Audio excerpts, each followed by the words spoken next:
So I think that the first key is simply you've got to find the right people that are going to be invested enough that they're going to urge their kids to keep at it and not just put it down after 1 day or 2 days.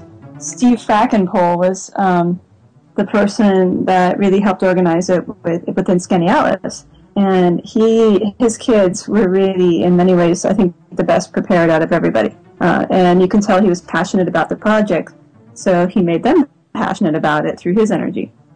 The elementary teacher, she did a very good job too. Their kids were a little bit younger, so it was a little hard for them to focus.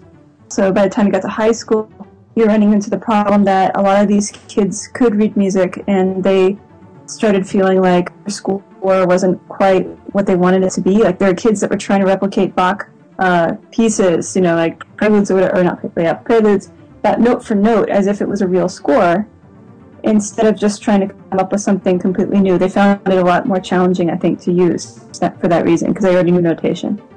Getting familiar with Hyperscore, what did you like about it? Well, I think what was maybe so appealing, and not just from, I was trying to see it like through the kids' eyes when I was getting into the program. It's just that you can play with the color. And the music world is such a non-visual world, to actually have kids were writing out their names or making pictures of flowers and all sorts of stuff like that. That wasn't, you know, they didn't make for good pieces, but they were so excited about the visual part of it. And I think for me that was helpful. I could say, okay, I've got my 8 layers, and I know this melody is going to be the red color, and the harmony, whatever, is going to be the blue.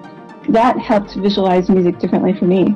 So that part was nice. But I think the bigger issue with the kids, and this is how I teach everything I do, is you always have to break everything down to your basic building blocks.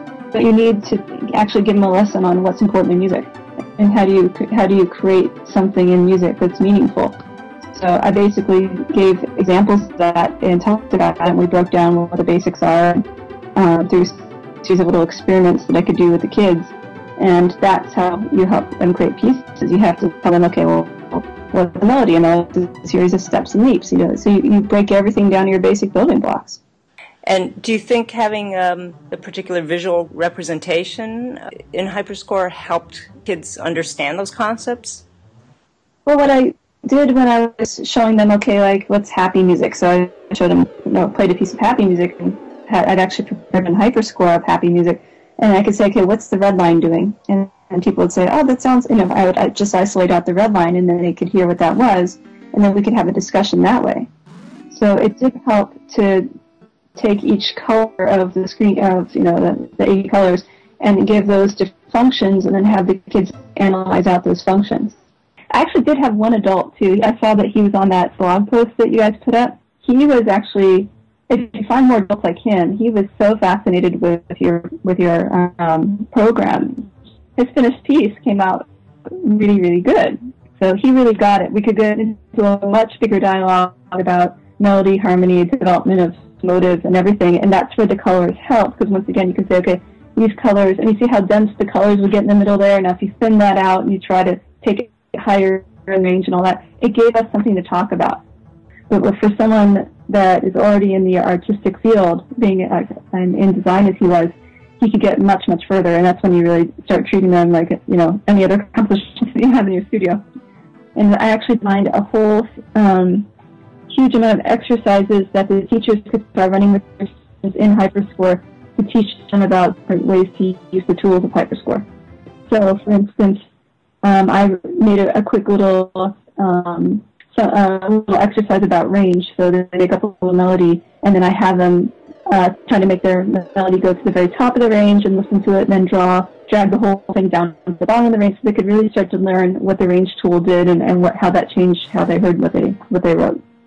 So I did that for just about everything I find in Hyperscore. And I don't know how many of them actually followed that stuff.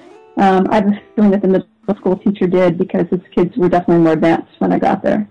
Before I got to the first workshop, I tried to give an assignment for everybody to do. And then at the end of the first workshop, I gave everybody a goal based on that assignment. So if you can get people to give these small little assignments or these targets, like the goal at the end of the first workshop was to create a piece using the elements we talked about and having some sort of formal structure, but then have that sketch ready for me to look at when I appeared for workshop number 2. So they knew exactly when I was coming back. They could prepare something, and then I could give them a real lesson on it. So everyone needs goals when you do something like this. Everyone needs to know when is something due and what should be done by that date. There's one other thing I just thought of. I mean, the big thing with this is having these presentations done in a room where everybody can see. It has to be projected, of course, on a screen, but also have a good sound system. I mean, we're dealing quite often with people just dragging out speakers from wherever. And in the high school, actually, one teacher actually didn't show up the morning that I was supposed to do this, and the students were trying to help me figure out the equipment and all that.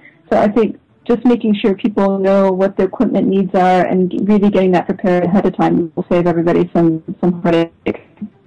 You just don't think of until you're standing there and you don't have a set of speakers. Well, the other thing I'd say that is really important is you need enough computers to do this.